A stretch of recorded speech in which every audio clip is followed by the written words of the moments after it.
Welcome to Back in Crime, a podcast presented by Texas Crime Travelers.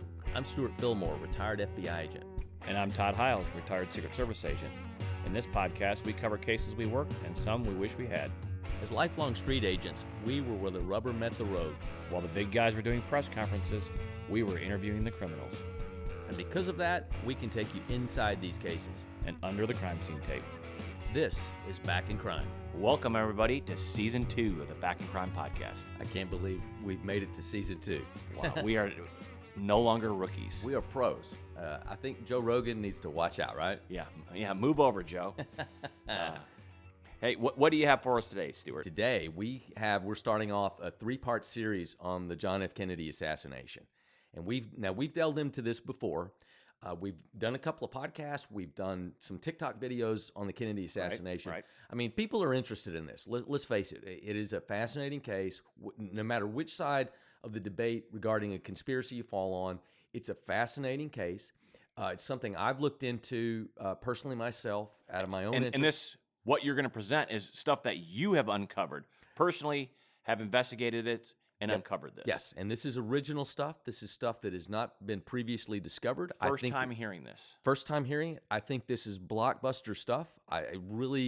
For me, I think it's almost history changing. I know that sounds maybe a little braggadocious, but it's stuff that I really can't believe has not been found previously.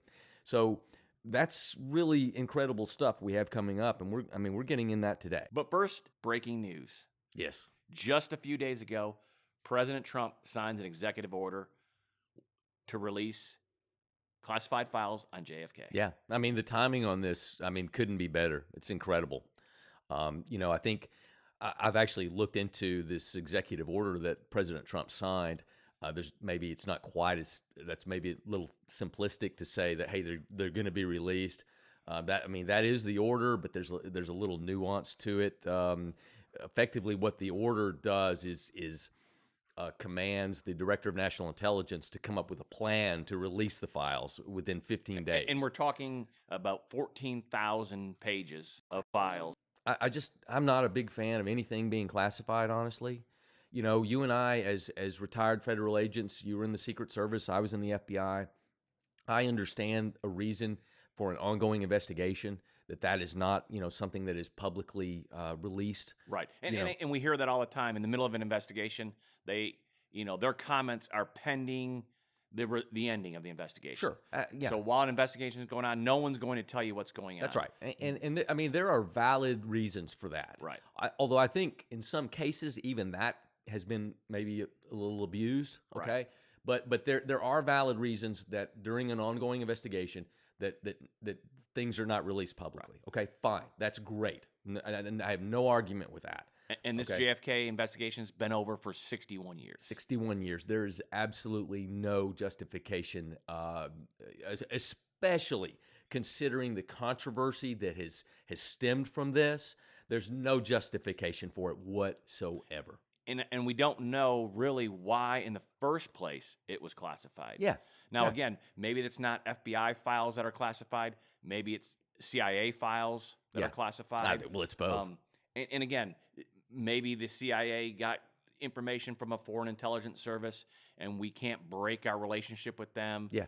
And mention this. So, but again, this happened during the height of the Cold War. Oswald himself, the assassin, and we'll get into who Lee Harvey Oswald was, but he had defected to the Soviet Union, which was our enemy at the time in the Cold War, and no doubt that there was some investigation looking into that. They talked to informants, people that that their identity pretty much remained secret, because I'll just tell you folks, tell the listeners that, in law enforcement and in the spy world, you will not be successful in your cases if you don't have informants. You have to have people on the inside of something that will tell you stuff, secretly, okay? And they don't want their identity revealed. There may be some times when their identities are revealed, if it has to go to court or something like that. That's a different situation. But the use of informants is absolutely critical to any law enforcement or intelligence operation. Right. There's just no way around it, okay? So those names are not going to be released. Fine. I get it. Redact them. And redact anything that... Dallas called the FBI in Fort Worth Yeah. and said, get over here and work this case Yeah. with us. The president's been shot. And a comment was made by an agent who said, well, I hope Oswald didn't do this. Yeah, yeah. And we know that the FBI had spoken to Oswald. Oh, yeah, absolutely. Before yeah, the JFK well, I mean, he had been a assassination. defector to the Soviet Union, so that would have been a big deal. They But should have been talking right, to him, but he frankly. came to the downtown FBI field office Yeah. and left a threatening letter. Yeah. And that letter... that letter was later destroyed at the on the orders of the special agent in charge of the Dallas FBI office, which there's no other way to say that. That is destruction of evidence and obstruction of justice. Yeah. There's no other way to say it. yeah. Now, I don't know exactly what the reason was. The reason is probably to avoid embarrassment that the FBI, knew that Oswald was a volatile character before the assassination. Okay, probably to avoid embarrassment. Okay.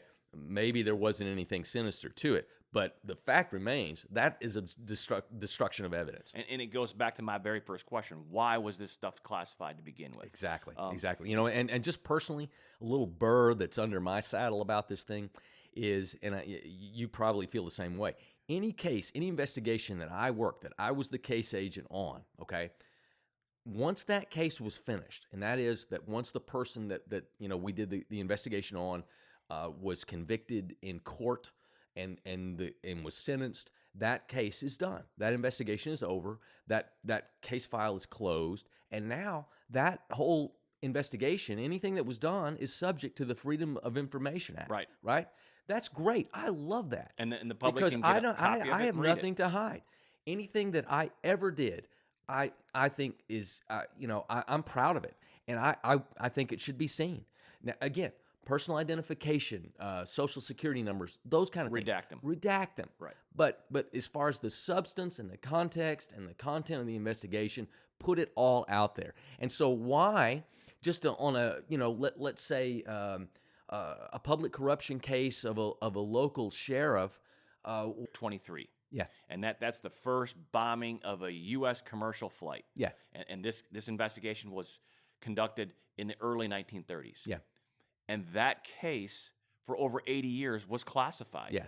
And now that it's unclassified, I've read, from the front of the cover to the back of the file. I've read everything, and I don't understand why did they classify that. Yeah, I don't either. It doesn't make sense. I just think maybe, who knows? It could be something nefarious. It could be something simple. But the point is, I don't agree with it. I think everything. I believe in radical transparency, and frankly, since the Kennedy assassination, the faith and trust in our government institutions, and at a time when you and I grew up in our generation, Todd, people pretty much had faith. If it came from the government, people accepted it and thought it was true and had faith in it. Okay, that is really no longer true, and I think a lot of that. The erosion of that faith and trust stems from the Kennedy assassination. Right. Exactly. So get this stuff out there. Let's release it. Let's figure this thing out. It's exciting news. It is exciting news, but more exciting than that is season 2. Season 2. So let's get to it.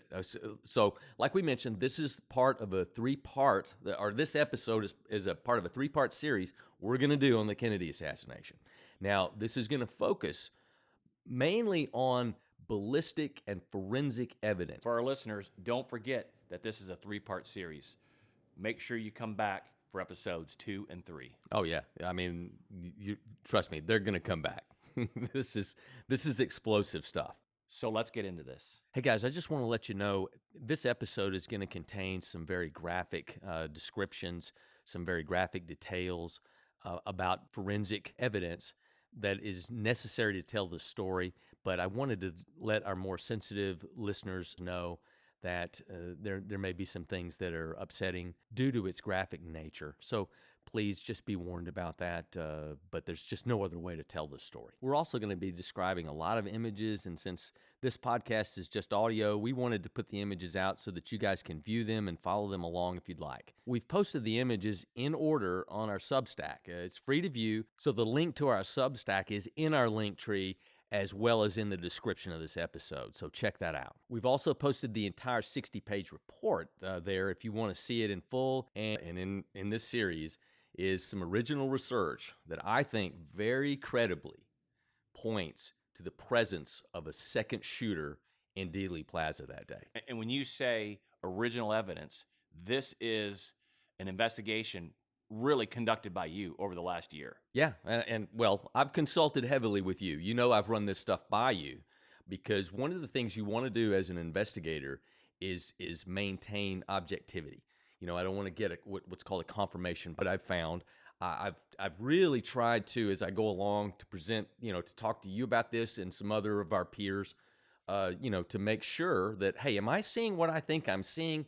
Does this fit? Does this make sense? Right. So, yes, I've looked into this, but this is I'm standing on the shoulders of others. This is not just me. Okay. And we've done podcasts before on JFK. I stress right now to our listeners that this is all brand new information, never been out there.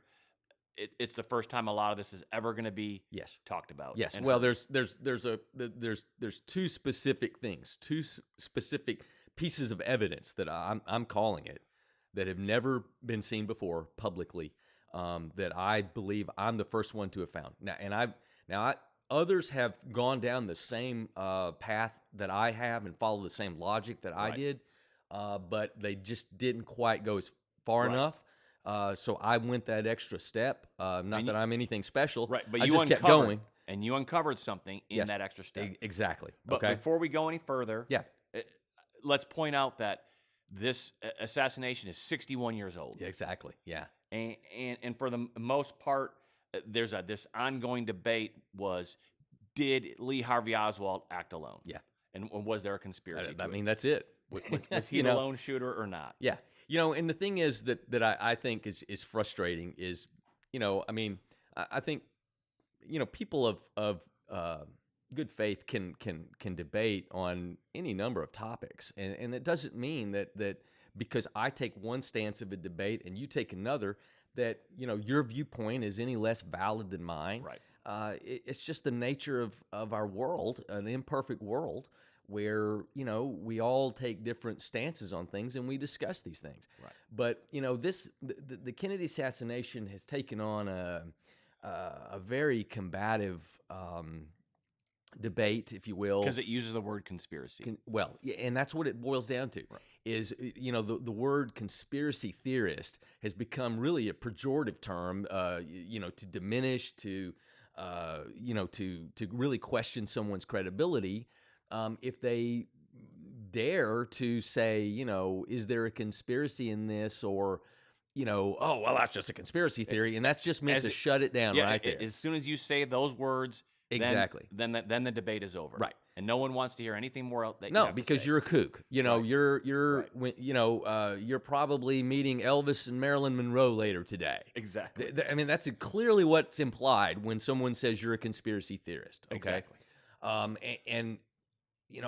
I guess really I have to admit that I'm guilty of that myself. Right. That because that has become so entrenched in our language, in our culture. And I'm not immune from that myself, and frankly, I was always one that believed in the Warren Commission. I believe I think many have described it like maybe as a blue ribbon panel, right? To investigate this thing, right? Now they primarily use the FBI as their for the investigation to go out there and interview the people, correct, and staff attorneys alone, exactly, and that there was no conspiracy. But what's funny though about that, and this is something that we will get into later, but the whole conclusion of the Warren Commission, and therefore the conclusion of the executive branch of the United States government, really relies almost entirely on something that's called the single bullet theory. Okay, Right. so Right. so it's not the single bullet fact. Okay, Right. It's a it's the theory. single bullet theory, Right. and yet those that say, well, hey, could there have been another shooter? Oh, well, you're just a conspiracy theorist. Right. Okay, And then it shuts down. it shuts down. And we have learned again through social media. We've seen videos of people in the 1960s who were witnesses Yeah, yeah, that were there in Dallas, Texas. yeah, That the FBI from the Warren Commission interviewed them, yeah.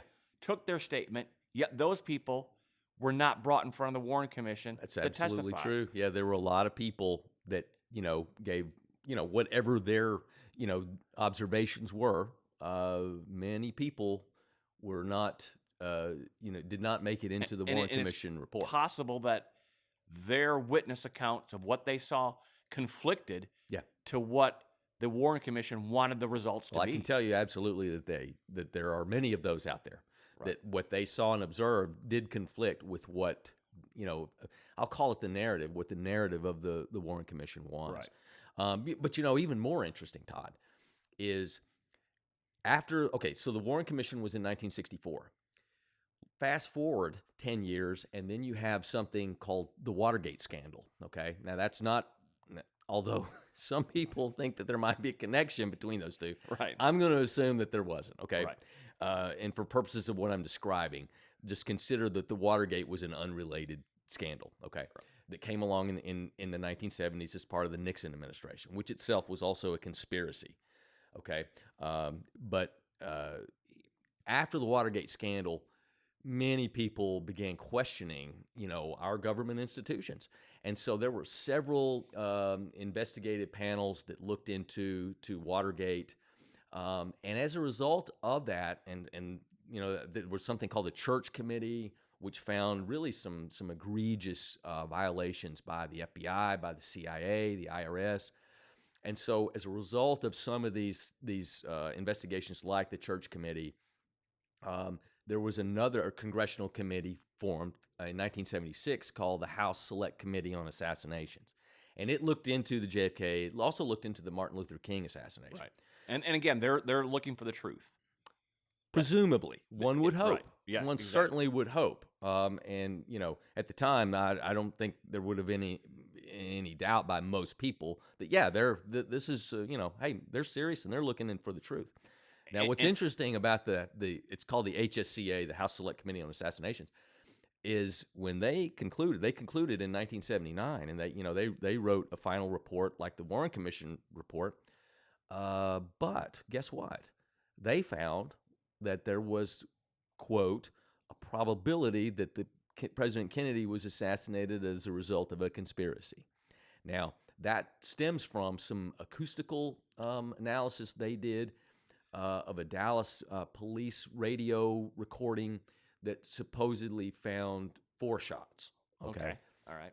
For a whole lot of technical reasons, in the amount of time that the presidential limousine was driving on Elm Street in Dealey Plaza, if a shooter, Lee Harvey Oswald, had a bolt-action rifle, as the official investigation found, he would not have had time to get off 4 shots in that time. So that 4th shot then presumably means that there's another shooter. And so that was the conclusion at the end of the HSCA. So what's really crazy then is you have these 2, congressionally mandated or whatever committees, and they came up with 2 different outcomes. Exactly. Yeah. So, and what I don't really have a good answer for, and I've never really quite understood, is when the HSCA wrapped up. Of course, that's a congressional committee. They have limited powers as far as a criminal investigation. Right. So they referred their work to the Justice Department, and really the Justice Department really did nothing with it. It was just sat on it. just ignored. I think there was actually some follow-up work on that acoustical analysis. I know that is controversial itself. Like I said, there's almost no aspect of this case that there is not debate on either side of, that's very passionate, and that again, I'll just say people of good faith disagree over. Okay, so I have to add that.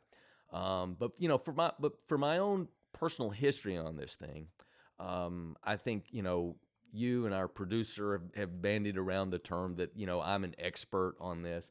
I think an expert might be going a tad far for me. I've been an interested student in it for a long time, but I've never actually, until about a year ago, I've never actually done my own research into it. But I will say this: if there was a pedestal that said expert in JFK assassination, I believe that you are capable to stand on that pedestal. Okay. I mean, well, I don't know about pedestals, man. Like I said, hey, I'm a street agent. I was never, I'm not, we kidded about this before. We're not the guys giving the press conferences. Right. But you in the last year, you have presented a lot of your findings to me. Yeah. And I've looked at that and said, again, going back in our history, we've worked federal criminal cases together. Yeah. Then we've as private investigators, we've worked cases together there. Exactly. So I know the kind of work that you do. Thank you. And so when you brought this stuff forward, I was like, this has to get out there. Yeah. People have to hear this. In fact, you and I worked a murder case together where we were working on bullet paths and bullet trajectories and all that kind of stuff. And actually, our work was instrumental in finding that our client was not guilty of murder. Right. We know what we're talking about when we go into these kind of things. And so I would just like to say this to give it into a perspective. And if we could go back in time and that we could make one change to something, and let's say we're going to go back to the day that Jack Ruby shoots Oswald in the basement down there at 106 South Hardwood, the police headquarters. Let's say, just for our perspective, that the gun malfunctions or for whatever reason, Oswald survives that shooting. Right. So in the future from that, Oswald is going to have to stand trial for the murder of JFK. Sure. And I would think that the state or the prosecutors would follow the playbook of the Warren Commission. And they would present that, and maybe it takes 2 weeks to present that and all their witnesses. Right. But at some point in that criminal trial of Oswald for murder, the state is going to rest. Yes. And at that point, the defense, they start their witnesses. They bring in their evidence. And I would say that your findings at this point, the defense would put on the stand you. Yeah. And that's one thing that I think maybe if you want to be critical of the Warren Commission, you can't say that they weren't thorough. It's it's an 888-page report, and it's 26 volumes of supporting documents. Right. So, I mean, it's huge. Saying that they weren't thorough, especially in a 9-month investigative period, they were very thorough. Okay, so you can't argue with that. But I think really the Warren Commission might have perhaps was guilty of what I said is about confirmation bias. They had a narrative that Oswald acted alone. I think they settled on that very quickly, and that's what they went for. Right. The other thing missing from their analysis and their work is what you get in a trial, and that is the defense's ability to cross-examine witnesses and analyze the evidence that's put forth, and maybe present another viewpoint of it. You just basically, with the Warren Commission, you essentially just get the prosecution's viewpoint of it. And that's, I think, many people have, pointed that out over the years, and I tend to agree with it. And like we said before, if there was something that conflicted with their outcome, they just ignored it. They just ignored it and moved on. Yeah, that's exactly right. So let our listeners know what started last year. What kicked off your investigation into this? Yeah, so, I was... like I said, I was a longtime believer, in the lone gunman conclusion, that is that Oswald acted alone. But, in the late 1980s, I read a book by Jim Garrison. Jim Garrison was the New Orleans district attorney in the 1960s.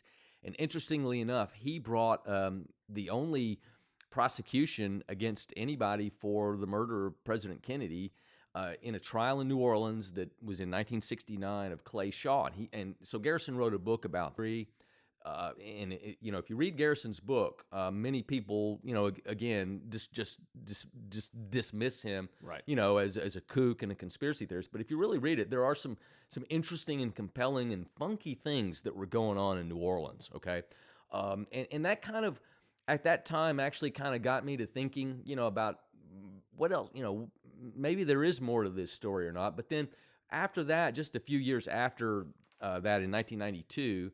Gerald Posner wrote a book called Case Closed, which is also a very thorough book, well documented, that affirms the lone gunman conclusion. And that changed your mind again. And it changed my mind again because the way it was presented, Posner, I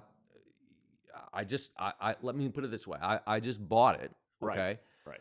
and so from that point on, I had a career, I had a family, so other things got in the way of, being able to really delve deeply into the Kennedy assassination. So I just kind of went on my way from there, and over the years, people, being an FBI agent, people are going to ask you those kind of questions, about the Kennedy assassination, about all kinds of things, but when they would ask what I thought about, the Kennedy assassination, I always said, I really think that it is what it is, that Oswald acted alone. Now, that's where our discussions had always ended there, because I did ask you about JFK, mm-hmm. and I've always asked you about D.B. Cooper. Yeah.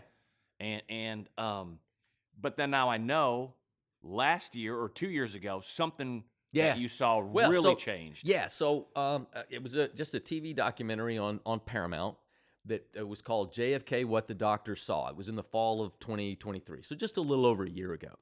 And I'm a guy, I'm that demographic that if it's something on JFK or Wyatt Earp or, gangsters, gunfighters, and murder and death and stuff, you're going to watch I'm it. I'm in. So it's got your attention. Yeah, exactly. So I watched it, and what this documentary was interviews of 10 of the Parkland doctors that had treated President Kennedy on the day of the assassination. When, for our listeners that don't know, Dealey Plaza, which is where the presidential limousine was traveling when President Kennedy was shot, is just a very short distance from Parkland Hospital. Just a couple minutes. Yeah. And so when the Secret Service realized clearly there was a huge problem, they put the pedal to the metal and went directly to Parkland Hospital. Right to the emergency room. Which at the time was a very highly regarded trauma hospital. It still is. So anyway, this documentary spoke to, interviewed these 10 of these doctors. I think there were maybe a total of about 15 doctors total that had various functions, during the treatment.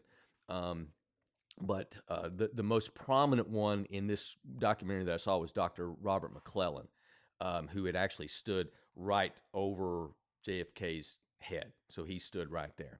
And honestly, I found these guys to be very, very credible. They were clearly intelligent men. They were experienced men. And overall, what they described was that when JFK first got to Parkland, he had a very small, round, clean wound, and that's important.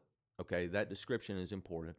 In his throat, somewhat below the Adam's apple. The size of that varies depending on who's estimating it, but roughly, I think consistently, it was pretty much 5 to 7 millimeters. So that's pretty small.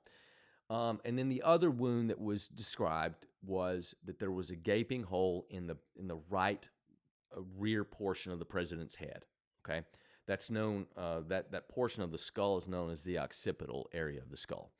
So, in fact, Dr. McClellan, there was another Dr. Kemp Clark, who was the senior physician in the emergency room that day. In fact, Dr. Clark is the one that pronounced the president dead. Okay. He was a neurosurgeon. Both of them claimed also that this wound in the back of the head had brain tissue exuding from it, including cerebellum. Now, cerebellum is a portion of the brain that's at the back of the head and at the lower part of the brain. Okay. Okay. So it's a very specific part of the brain. And one would think that a neurosurgeon and a trauma surgeon, very experienced, that see gunshots every day, They're credible. They're pretty credible, Right. and I think they probably, you can pretty much rely on what they're telling you they saw. Right. You know. Now, did they go to the Warren Commission and testify? These doctors. Yes, not Okay. all of them did. I Okay. don't think all of them did, but most of the Parkland doctors did. Okay. And like for instance, in the case of Dr. Clark, because I've specifically read his testimony, Dr. Clark essentially said what I just said. There was a large hole in the occipital region with cerebellar tissue exuding. Okay.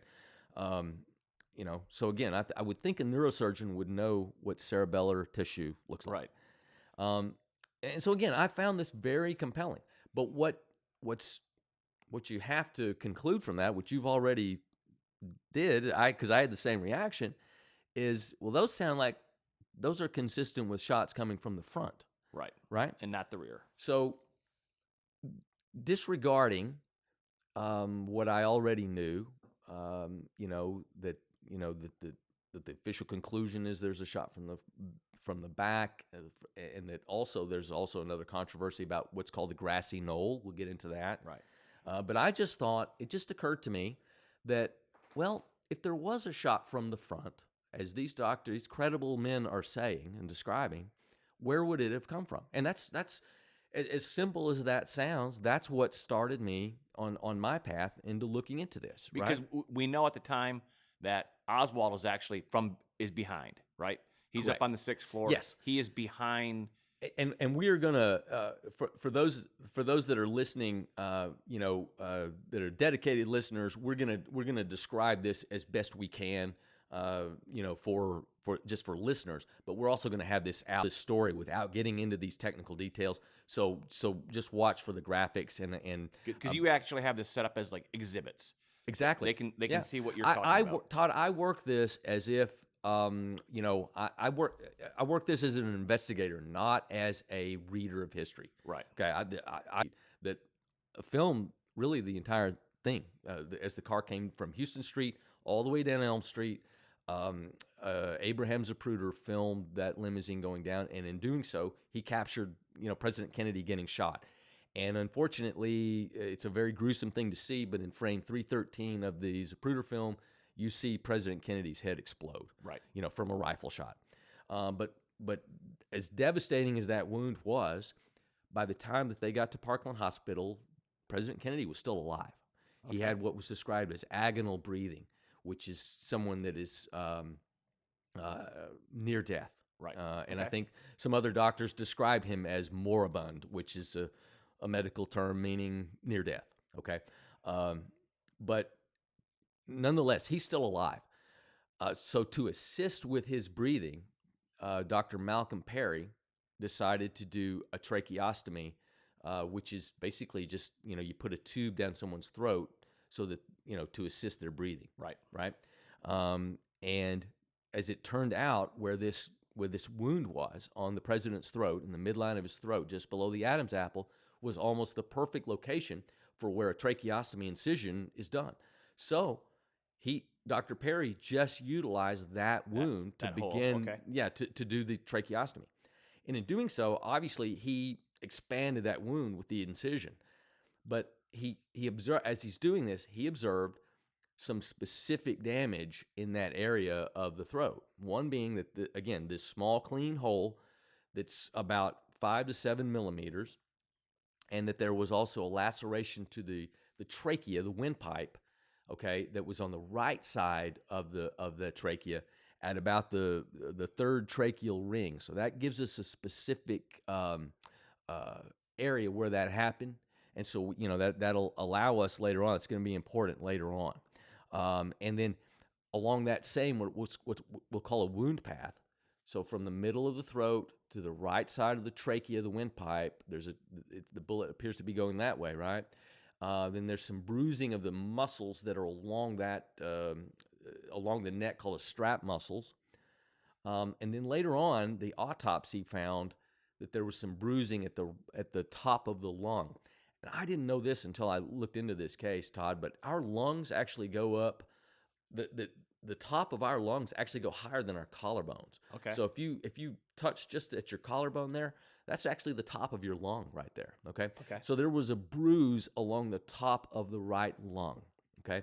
Then later on, the HSCA, the House committee that looked into this in the 70s, they hired some radiologists that were experts in radiology that additionally found a fracture of the transverse process of the first thoracic vertebrae. Okay. But how did these guys find that? So that was from an X-ray. That was an analysis of the X-rays that were taken taken at the autopsy. Now, okay. So after President Kennedy was he didn't last long at Parkland. I think he was declared dead. He was shot at 12:30. I think at 1:00 is when he was declared dead. Okay. So all this happened in a very short amount of time. I'm sure it was very chaotic, very hectic. But then later that night, he was flown back to Washington, and that in itself is a controversy. And the autopsy was done at the Bethesda Naval Hospital. Okay. Okay. Like I said, there's even controversy to that because he really, under the law, should have been the autopsy should have been done in Dallas. It was because at the time, the murder of a president was not a federal crime. Right. But murder was a state crime. Right. So it should have that autopsy should have been done in Dallas. Okay. So now this is where the listeners are really going to have to drill down because this is specific, but it's so important to what's going to come later. So if you take these wounds that I've just described, midline of the throat below the Adam's apple, right side of the trachea, a bruise at the top of the lung, and a fracture of the transverse process of the first thoracic vertebra, it's called T1. If you imagine looking at the president from a side view, connect all these wounds, that creates a line. Okay, so that can give us a bullet path. Okay, actually, that's going to be a trajectory. So we can see, is this line coming from above the president? It's coming from below? Is it straight across? You have to take into account where and how the president was sitting. So we know he was in a limousine. He was in the back right passenger seat of the limousine. He was effectively sitting just in a normal posture as anybody sits in a car. He had his arm up on the side of the vehicle. He was waving to bystanders. But for the most part, he was not leaning drastically forward or backward. He just had a normal upright posture. So and we can see all this in Zapruder's film. It's all in photographs, too, that other bystanders took. What I decided to do when I saw this documentary and the Parkland doctors and what they described to me sounded like shots coming from the front, and I just said, hey, where would the shooter have been? I decided that I'm just going to ignore the other stuff, and I'm just going to go on as if I responded that day to Parkland Hospital, and all I've got to go on is what these very credible doctors told me they saw, okay? Right. And so that's where I started. So that's all I'm going on at this point. So I know then that the president was sitting up, and he's in a regular, normal posture. He's not drastically bent over. So if you assume that, and if you get a picture of the president, and what I did is I took a profile picture of the president in a normal posture that he would be when you're sitting, and then I superimposed over that the lungs and the trachea and the throat anatomy, and I connected all these different wounds that I've just described, and effectively they make a straight line. Okay, it's a horizontal line, give or take a few degrees, effectively a straight line. So what's important about that is that tells you that a shot, assuming it's from the front, okay, and again, this is what I'm going on at the moment. Let's ignore everything else that we later know, okay? Right. I'm going on what I would have known that day. That implies that there's a shooter that's basically level with the president, that shot is coming almost straight at him.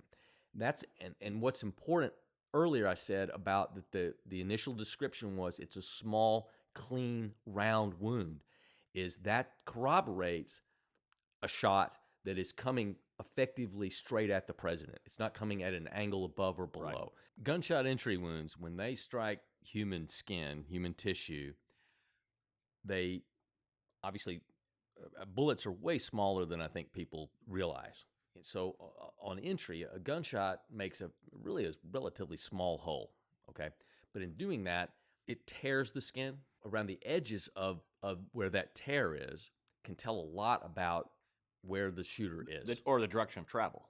Or the direction of travel, right. Exactly, okay? So for the moment, let's just go on the theory that, or on the fact, really, that a gunshot entry wound is a relatively small wound. So that's what the doctors, describe the president as having. So now we know then that there's a possibility that this front shooter is roughly level with the president. Now let's consider the overhead or superior view. Okay, so again, I did the same thing. I took the president a look at the body overhead, really where the camera is going to be looking straight down the trachea. Okay, and so you can see the lungs, you can see all this above, and if you connect those same wounds, okay, then it gives you a line that traverses through the president roughly at a 20-degree angle. So it's the bullet path. That's going to be the bullet path. The correct. Bullet path. Okay. And so what that does is that effectively, points to the location of the shooter. Okay. And so if, again, going back to where the president is, he's sitting in the limousine, and the limousine was approximately about 130 feet on Elm Street from the intersection of Elm and Houston. Okay. Okay. He was riding in the middle lane. The nose of the vehicle, is pointing in a westerly direction, and the president's in that back seat. So if you look at him, if you consider where he's sitting in the limousine, this line, this bullet path, if you will, points 20 degrees to his left. Okay. Okay. So for context, for many people that that believe there was a shooter on the grassy knoll, this points to the opposite side of Dealey Plaza than the grassy knoll. It'd be to the left of the limousine. Exactly. Okay. So what's the limousine looking at that point is something called the Triple Underpass, which was a railroad bridge that effectively ends Dealey Plaza. There's 3 streets that converge or that go under the Triple Underpass: Elm Street, which is what the president was on, Main Street, and Commerce Street. Yep. And these streets all kind of form this roughly kind of a triangle-shaped thing, and then the 3 streets curve and converge and all go under the Triple Underpass. So to the left of the Triple Underpass is something called the South Knoll. And the South Knoll is a mirror image of the grassy knoll. Okay. It's a hill that rises up above Commerce Street, whereas the grassy knoll is above Elm Street. But they're right across from each other. So now let's go back. If you draw this line from the president, you extend that all the way. That line goes to the far northwestern corner of a parking lot that sits on top of the South Knoll. And that parking lot is for a building called the Terminal Annex Building. Now, again, in the layout of Dealey Plaza, where the Texas School Book Depository sits at the corner of Elm and Houston, the Terminal Annex Building sits almost due south of the Texas School Book Depository at the corner of Commerce and Houston. Okay. And so the parking lot for the Terminal Annex Building is west of the building and sits on top of this South Knoll. And to further pinpoint where this line points, it's about 15 feet south of where the Triple Underpass bridge ends. There's a wall on top of that bridge, and it ends. So I tried to figure out a way. Was there any photographic evidence that was looking that way, looking in front of the limousine, at or near the time of the assassination? And there was a photo that was taken less than a minute after the assassination. And it's a famous photograph, actually. I think most people have probably seen it. If they've ever read any books or seen documentaries about the assassination, you've probably seen this photo. It's called Cancellari Number 5. Okay. And it was taken by a UPI photographer named Frank Cancellari. And Cancellari, I think, was trying to capture the drama of the moment. There were some people on the ground, a young couple, Bill and Gail Newman, that were protecting their children because they were standing right by the just a few feet from the limousine when the president's head exploded. And so they were on the ground, realizing there's gunfire because there's no disputing that. And that's what I think Cancellari was trying to capture. So where is he at when he takes that picture? Okay, so he runs up on, I guess all along the right side of where the limousine would have been, the north side. I guess that's all considered part of the grassy knoll, but the part that goes down toward the triple underpass is really more the grassy knoll. But there is a grassy area that would have been to the right of the president, where there's a promenade, a decorative like concrete structure that's there, and there's a little kind of grassy area there. That's where Cancellari was standing. So he's standing up on this little grassy area next to this promenade, and he's looking to the west. His camera to the west. He's looking kind of southwest. Okay. And so in the background of his photograph, you see clearly the triple underpass. You see the southern third of the triple underpass, and you can see all of the South Knoll. Again, like I said, if you extend that 20-degree line, it points to this northwest corner of the parking lot. If you take that Cancellari photograph and you zoom in close, sitting almost directly on that line, where that line would be, is a car. If you zoom in even closer, there's a human being inside that car. So it's a parked car sitting there. It's a parked car. Okay. And the way it's parked is its nose is pointing to the southwest. The passenger side of the car is effectively facing Dealey Plaza straight on. Interesting in that the car is where it's parked in this parking lot is the furthest point from the building. So if I'm going to that building and I choose to park here, I've got the furthest walk I'm going to have, that I could possibly have. You can see other cars in the parking lot, but this one is sitting, by itself. So, and again, there's somebody sitting in the car. Certainly is compelling enough of a human shape sitting in the driver's seat. And I remember where I was the day you showed this photograph to me. Yeah. And we talked about, my immediate thing was, how can the president's motorcade be driving by right then and somebody's sitting in a car? Yeah. Like, why aren't they outside their car? Yeah, exactly. Why didn't they walk down that grassy knoll to wave? Exactly. Why would you sit in your car? Why would you sit in the car? Now, mind you, this is probably a minute after the assassination. So, it could have been a spectator. It could have been someone that was outside their car watching and they just got back in. Okay. Right. So, that's a possibility. Absolutely. But what's undeniable is that this wound path that I constructed based on the observations primarily of Dr. Perry from Parkland Hospital, this wound path goes right to where that car is sitting. It's parked. Okay. Now, there have been other researchers that have followed this same line of thought and believe that a front shot, the ballistics and the forensics add up to a shot on the South Knoll. There's one researcher in particular named Sherry Feaster who effectively constructed a cone and said that that the shooter is in this cone. Right. Well, if you look at Sherry's work, this car sits right in the middle of that cone. So if she ever analyzed this photo and looked further to it, I don't know if she did, but I found this because I found her work as a result of my own, and I thought I cannot be the first person that has found this. Right. This is unbelievable. Right. No one has ever found this before. Okay, so now let's return to that lateral view that I've mentioned before about the wound path. Okay, and that is roughly horizontal. So if you take elevations of which I've done of where that car on the South Knoll is parked versus where the limousine was at the time of this so-called throat shot, both positions are 422 feet above sea level. Okay? So they're level. They're level. It's level. And I've actually stood on this spot where this car was parked, and you're looking, dead level at where that limousine would have been at that point. Okay, so that's consistent. Again, with these wounds, where this car is positioned, is if there's possibly a shooter in there, he's got a horizontal shot. Right. Okay. So one of the problems, though, that immediately that this brings up is this shot would have had to go through the windshield of the limousine. Okay.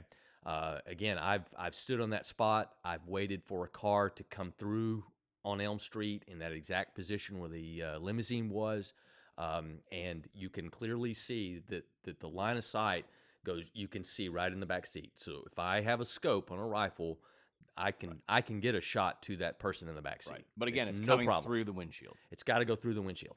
Now, again, shooting through a windshield is really no problem. It's you're going to pretty accurately hit what you aim at going through a windshield. Now, it may deflect upwards a little bit, upwards or downwards. There's a lot of factors on that, but for the most part, it's gonna the bullet is gonna go pretty much where you aim it. Right. Okay.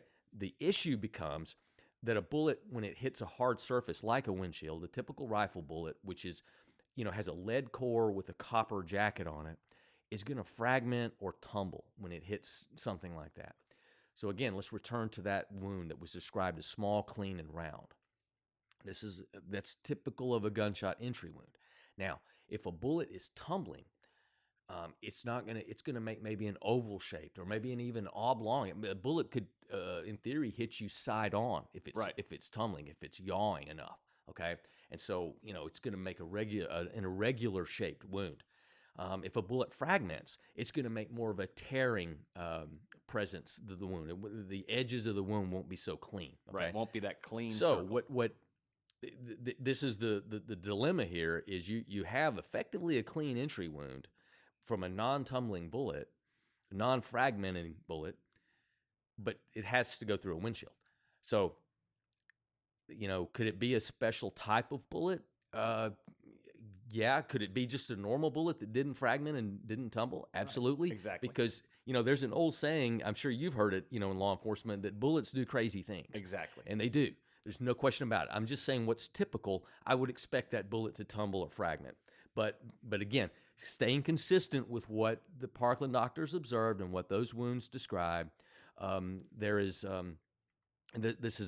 was a clean wound from a non-tumbling, non-fragmenting bullet. So I made the assumption that, well, could this bullet have exited? Because, if it didn't tumble, didn't fragment, then that tells me it didn't necessarily lose a lot of speed going through that windshield. So did it exit? So what's the backstop? Okay, that's where you're going to get. That's where we're going to go, and this is where it's going to get really, really good. But let me just finish real quick about exit wounds. So typically, when a gunshot wound exits, it's going to make a little bit bigger hole. In some cases, it just depends on the type of ammunition, how an exit wound will look, and so we do know from later investigation that the president did have a gunshot wound to his back. Okay, now that's going to get into the single bullet theory. We're not getting into that at the moment because the Parkland doctors, because the president was on his back the entire time of the treatment, they never saw this wound on his back. Okay. So I'm just ignoring all that, and for the moment, I'm going to assume maybe that was an exit wound. Okay, and considering where this front shot might have gone, is there any evidence out there that would still be there? And on that path, if that 20-degree line that we draw connecting the wound path to the president and looking from an overhead view, that wound path then extends backwards, back toward, interestingly, the Texas School Book Depository, and more specifically to the southeast corner of that building. Okay, all right. That's exactly where Oswald's position was on the 6th floor. Now, that we're talking, we're not considering the angle of that bullet at the moment. We're just clearly talking the path of it, looking from overhead, right? So we don't know how high or low the shot came, but again, the wound path is effectively horizontal. Right. So if I'm assuming that this is a front shot exit wound and I want to see where that thing exited, I'm going to go, look on this path. Also on that path is a big live oak tree that's in Dealey Plaza that was there at the time of the assassination. And now that live oak tree is still there. I didn't see any damage, and because to the my bullet amazement, has to land somewhere. It has if to it stop. exited, it's going somewhere. Yeah, it has to stop. So to my amazement, this was on September 15th, 2024. I remember it well. I'm standing there, and I look up, and at 9 feet 6 inches off the ground, on the left pillar and on the right pillar, on the right side of the entrance, there are two clearly, to me, to my eye, two bullet holes on the face of the Texas School Book Depository. And that's at the concrete pillar. Right. The concrete pillar. Yes. So, like I said, there's 4 pillars total, 2 on the right side, 2 on the left side, and there was a bullet hole in the right pillar. Okay, that would hit dead center, and on the right side pillar, there was a bullet hole that hit a little bit right of center. Okay, and this again is in that path of the bullet from this parked car. It's almost dead on the same line. Okay. So you have this wound path that draws a 20-degree line that, when extended, goes straight to where this car that was parked in the Cancellari photo, and if you extend that line behind the president, it goes right to the southeast corner of the Texas School Book Depository. Okay, and at that point, there are 2 bullet holes there. Right. Now, I've done an investigation where there was a shooter that caused some bullet holes in a very similar structure of a building, and I actually have pictures of that. We'll put that up. The holes that I know came from a shooter from a rifle are very consistent with what's seen. To what you've seen, and I think almost anyone would agree these are bullet holes. What's interesting is they're the way they're shaped. They're oval shaped, and if we remember that means that the bullet struck at somewhat of an angle. Even further, the long axes of these ovals points from 7 o'clock to 2 o'clock, meaning it came from below and to the left as you're looking at the building, which also is consistent with where this shooter might have come from. Now, the problem becomes that, where the elevation of these shots are. Remember, I told you they're 9 feet 6 inches off the ground. Well, the elevation of street level at that point is 428 feet. So you're already 6 feet above where the South Knoll car is, and then you add 9 feet on top of that. That's a 15-foot miss. Right. So it's inconceivable, really, that he would miss twice, 15 feet above the. Plus, there were people standing there on the day of the assassination that probably would have seen or heard bullets striking the building. So there's no indication of that. So I have to then, following the evidence, I have to assume that these happened, at some other point. Right. So I checked with the Dallas police to see if there had been any reports in the intervening years of reports of gunshots or hooliganism. Right, people firing at the school book depository. Exactly. The Dallas police records are negative for any reports of such things since the assassination up to the present day. Okay. I searched for any photographs I could find on the day of the assassination, maybe that would have enough resolution to see those bullet holes. I couldn't find it. I searched original photographs at the Dallas Public Library. Couldn't find anything. The resolution, these are relatively small. Right. And if it's from a rifle, that's exactly what I would expect into concrete. So, unfortunately, the resolution is just not good enough to see it in those old photographs. Right. In doing this research, I've read a lot of different reports. I've scoured a lot of original stuff. And I found... And I'm going to stop you right there, because I know what you're about to say. Yeah. And to me, again, that's just incredible. Yeah. That this is out there and no one has ever talked about this. It's funny. I've spoken with this with another JFK researcher who's also a police officer and is actually sniper trained. And he was stunned. Right. That these bullet holes were there.